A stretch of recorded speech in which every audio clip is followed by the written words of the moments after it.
वो चाकू चलाता रहा और भीड़ तमाशबीन बनी रही। भाई भी बगल में ही खड़ा रहा, लेकिन इस तरह खड़ा रहा मानो कुछ हो ही नहीं रहा। पूरा प्रकरण प्रेम प्रसंग से जुड़ा है। उपहार ना वापस करने पर क्या किसी की जान भी ली जा सकती है?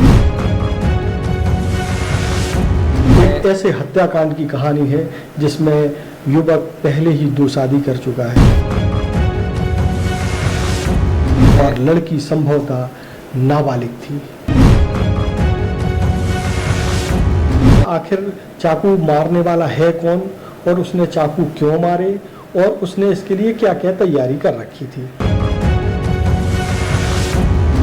स्पर्श मल्टी स्पेशलिटी हॉस्पिटल अब गैस्ट्रोएंटेरोलॉजी की सुविधा के साथ आपकी सेवा में, साथ ही दे रहा है एम्बुलेंस के लिए टोल फ्री नंबर की सुविधा 180030911616।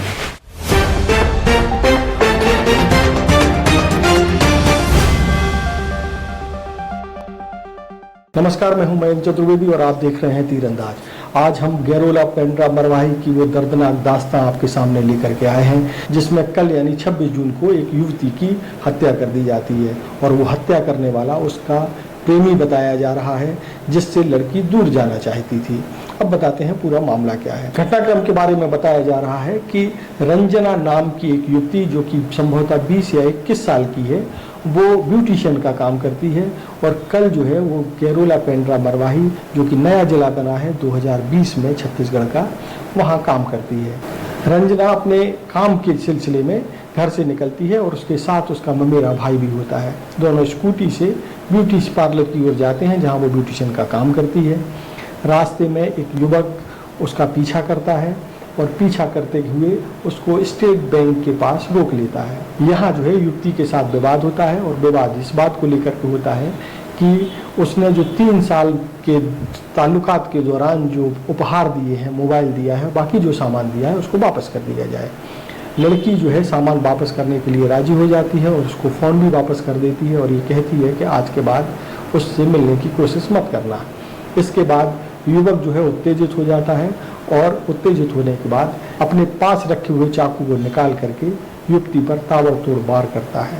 इस दौरान ये पूरे घटनाक्रम भरे बाजार में होता है और एक भी व्यक्ति उस युवक को रोकने के लिए ना तो आगे बढ़ता है और ना ही किसी प्रकार का कोई विरोध दर्ज कराने की कोशिश करता है। जबकि ये पूरा जो घटनाक्रम जो है वो एक ऐसे बाजार में हो रहा था जहां लोगों का आवागमन आप साफ देख सकते हैं, जो सीसीटीवी कैमरे में कैद भी हुआ है। इस पूरी कहानी में जो है आप देखेंगे कि जनता किस तरीके से जो है किसी इतना बड़ा हादसा हो रहा है और उसको किसी बात से लेना देना नहीं है कि कोई व्यक्ति किसी लड़की को चाकुओं से हमला कर रहा है, कोई उसका विरोध करे। ऐसा कोई दृश्य आप इस पूरे सीसीटीवी फुटेज में नहीं देखेंगे। सबसे आश्चर्य की बात यह है कि जिस ममेरे भाई के साथ लड़की यानी कि रंजना यादव जा रही थी, उस भाई ने भी उस युवक को, हमलावर युवक को रोकने की कोशिश नहीं की और वो अपनी गाड़ी पर, स्कूटी पर बैठा रहा। जब युवक कई चाकू मार देता है, उसके बाद वह अपनी स्कूटी से उतरता है, तमाशबीन की तरह देखता है और पीछे की तरफ ऐसे चला जाता है जैसे उसको इस मामले से कोई लेना देना नहीं है। जैसा कि होता आया है कि इतने चाकू के लगने के बाद आदमी का बचना मुश्किल हो जाता है और हुआ भी वही, अनहोनी हुई और रंजना की मौत हो जाती है मौके पर ही। अब बताते हैं कि ये पूरा मामला आखिर चाकू मारने वाला है कौन और उसने चाकू क्यों मारे और उसने इसके लिए क्या क्या तैयारी कर रखी थी। जिस युवक को इस पूरे हत्याकांड के पीछे बताया जा रहा है उसका नाम है दुर्गेश प्रजापति, जो कि पहले से ही 2 शादियां कर चुका है। इसकी तस्दीक जो है गैरोला पेंड्रा मरवाही की पुलिस कप्तान भावना गुप्ता ने भी अपने बयान में की है। आपको बताते हैं कि वह 2 शादियां करने के बाद भी पिछले करीब 3 सालों से लड़की के साथ यानी रंजना यादव के साथ ताल्लुकात में था, संबंध में था। ये बात भी जो है गैरोला पेंड्रा मरवाही की पुलिस कप्तान भावना गुप्ता ने कही है। अभी उस लड़की की उम्र 20 या 21 साल बताई जा रही है। अगर मान लीजिए कि लड़की की उम्र 20 साल है इस समय और वो 3 साल से ताल्लुकात में था, यानी कि वह तब से ताल्लुकात में था जब लड़की नाबालिग थी। इन 3 सालों के संबंधों के दौरान लड़के ने कुछ उपहार भी जो है लड़की यानी रंजना यादव को दिए थे, ऐसा बताया जा रहा है। और उन उपहारों में एक मोबाइल फ़ोन भी शामिल था और कुछ और भी चीज़ें थी जो युवक अब वापस चाहता था। अब सवाल ये है कि वापस क्यों चाहता था। तो बताया जा रहा है कि लड़की को लड़के की कुछ हकीकत पता चल गई थी कि वह 2 शादी ऑलरेडी कर चुका है और इससे लड़के से यानी दुर्गेश प्रजापति से दूरी बना रही थी। और इस दूरी की वजह को जो है युवक बर्दाश्त नहीं कर पा रहा था और उससे एक तरीके से एक खुन्नस खा गया और एक प्लान बनाया उसने रंजना यादव को खत्म करने का। हम ये क्यों कह रहे हैं कि उसने प्लान बनाया, उसके पीछे भी कुछ ऐसी बातें हैं जो ये दर्शाती हैं कि रंजना यादव की हत्या दुर्गेश नाम के युवक जिस पर आरोप लग रहा है उसने बड़े प्लान के साथ की है। और वो क्यों कैसे उसके बारे में भी हम बताते हैं। जैसा कि पुलिस ने बताया कि हत्या के करीब 15 दिन पहले दुर्गेश नाम के युवक ने अमेजॉन साइट से एक चाकू खरीदा जिसका इस्तेमाल उसने रंजना पर वार करने में किया है। चाकू खरीदने के बाद उसने कुछ नए कपड़े भी खरीदे, नई टी-शर्ट्स खरीदी ताकि वारदात के बाद वो उन कपड़ों को बदल सके और भागने में कामयाब हो सके। तीसरी सबसे बड़ी वजह ये है कि दुर्गेश नाम का जो व्यक्ति जो आरोपी है वो एक पेट्रोल पंप पर काम करता है और घटना वाले दिन यानी कि घटना के एक दिन पहले की जो रात होती है उस दौरान उसकी पेट्रोल पंप पर रात ड्यूटी थी और उसकी ड्यूटी जो है सुबह 8 बजे ख़त्म हो रही थी। लेकिन वो अपने स्टाफ और मालिक से ये कह करके निकला 6 बजे कि शायद हो सकता है कि वो वापस ना आए, यानी ड्यूटी ख़त्म होने के 2 घंटे पहले ही वो वहाँ से निकल गया था। यानी कि ये 2-3 तथ्य हैं जो ये दर्शाते हैं कि युवक ने जो है हत्या की योजना कई दिन पहले बनाई और बड़ी योजनाबद्ध तरीके से जो है रंजना पर वार करने के लिए उसने पहले ही प्लान कर लिया था।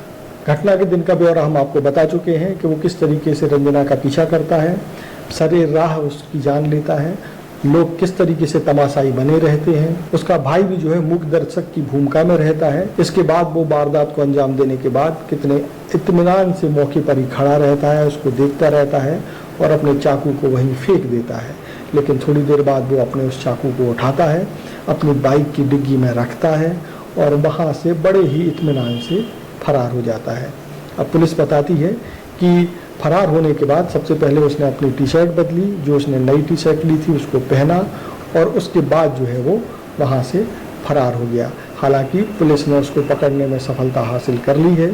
लगभग 20 वर्ष की एक युवती है रंजना यादव और धारदार हथियार से किसी ने वार किया था SBI ATM के पास में गुरेला अंतर्गत। लगातार उसकी संजीदगी को देखते हुए इमीडिएटली मल्टीपल टीम्स उसमें मोबिलाइज़ की गई थी। एडिशनल SP के नेतृत्व में हमारी साइबर टीम, गुरेला, पेंड्रा, मरवाही तीनों जगह के थाना प्रभारी, साइबर टीम सभी को इसमें लगाया गया था। फोरेंसिक्स की टीम भी मौके पे बनी हुई थी और इसमें इनिशियली कुछ CCTV फुटेज से हमको लीड्स थे, उसी के आधार पे आरोपी को लगभग 6-7 घंटे से लगातार उसकी पतासाजी की जा रही थी और बहुत ही कम समय में उसको गिरफ्तार कर लिया गया है। और आरोपी का नाम दुर्गेश प्रजापति है। ये मरवाही में एक पेट्रोल पंप में विगत 2-3 वर्ष से कार्यरत है और दूसरी शादी करके वर्तमान में रह रहा है। और ये जो मृतिका है उसके साथ में विगत 3 वर्ष से एक संबंध था इनका आपस में और पिछले 2 महीने से जो है लड़की इसके साथ नहीं रहना चाह रही थी। ये लगातार उसमें प्रयास कर रहा था, उसको मोबाइल के माध्यम से कॉल वगैरह करने की कोशिश कर रहा था। लड़की ने अवॉइड किया है और अपना फ़ोन वगैरह इसको ब्लॉक किया है। और इसी बीच जो है आज ये इसने कार्य योजना बनाई, तो इसने ऐसे ठान लिया था कि मैं बदला लूँगा। और इसने जो अमेज़ॉन वेबसाइट है वहाँ से एक जो हथियार है, जो चाकू है जिससे घटना को कारित किया गया है, लगभग 15 दिन पहले इसने वहाँ से परचेज़ किया है।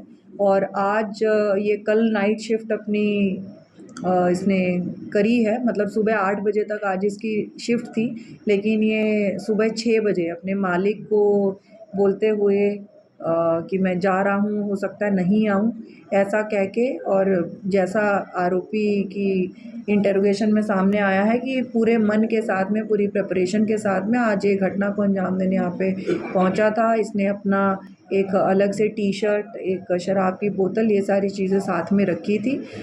ये पहले से ही गोरखपुर रेलवे स्टेशन के पास में ताक लगा के बैठा था। और लड़की यहाँ पे श्रद्धा ब्यूटी पार्लर में काम करती है, तो अपने निजी काम से आज अपने मेरे भाई के साथ में वो स्कूटी से जब निकली तो इसने उसका पीछा किया, उसको रोकने की कोशिश की।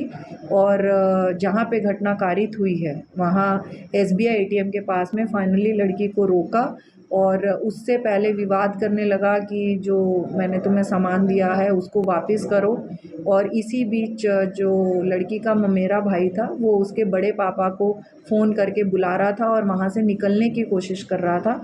तो उसमें इसने ऐसे इसी बीच उसने उसको अपना जो रखा था धारदार हथियार, उससे मल्टीपल टाइम्स स्टैब करके उसकी हत्या कारित की है। मरवाही क्षेत्र से उसको पकड़ा गया है और बीच में वो इसी मतलब बाईपास रोड गुरेला पेंड्रा क्षेत्र में काफ़ी देर तक घूम रहा था। और जो घटना कारित करते हुए लाल रंग की शर्ट पहनी हुई थी उसको भी उसने बीच में कहीं पे चेंज किया है। और उसके बाद में घेराबंदी करके उसको, जब वो मरवाही क्षेत्र वहाँ से उसको फिर पकड़ा गया है। अभी इंटेरोगेशन जारी है और उसके बाद में अग्रिम कार्रवाई की जाएगी। घटना के समय नशे की बात नहीं आई है। घटना के कारित करने के बाद में उसने कुछ नशा सेवन किया है। नहीं, अभी तक ऐसी बात नहीं आई है, लेकिन क्योंकि जैसे मैंने बताया कि 8 बजे शिफ्ट उसकी ख़त्म होनी थी, लेकिन वो 2 घंटे पहले वहाँ से मैनेजर को बोलते हुए एक तरह के थोड़ा डिस्टर्ब स्टेट ऑफ माइंड में वहाँ से निकला था। छत्तीसगढ़ और दुनिया भर की ताज़ा तरीन खबरों से जुड़े रहने के लिए आप तीरंदाज से जुड़े रहिए और उसको सब्सक्राइब करना, लाइक करना और कमेंट करना बिल्कुल ना भूलें। नमस्कार। खुश है तो फिर खुशी मना ले, छोटा बड़ा केक मंगा ले, संगम में मिलता है बढ़िया केक, संगम में मिलता है बढ़िया केक।